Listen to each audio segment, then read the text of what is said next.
ఈ లైఫ్ నువ్వు చెడగొట్టుకోవాలని ఎప్పుడైనా అనుకుంటావా? ఎవడైనా అనుకుంటాడా? నా కెరీర్ నేను చెడగొట్టుకుందాం అనుకుంటాడు ఎవడన్నా?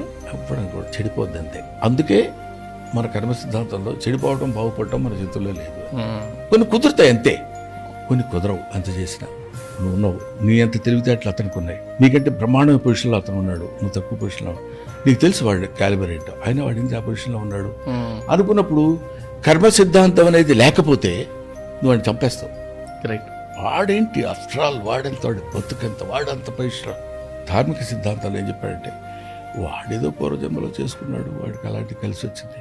మనం ఎంత కష్టపడా మనకు కలిసి రాలేదు. మన కర్మ ఇది ఎంత హాయిగా ఉందో చూడండి. మనల్ని మనం సులేస్గా హాయిగా ఉంచుకోవడానికి ఉపయోగపడే సాధనం వాడి కర్మ ఎలా ఉంది, మన కర్మ ఎలా ఉంది, మనకు ఏముంది అనేది. బట్ అదొక అందమైనటువంటి gesture to the Indian people.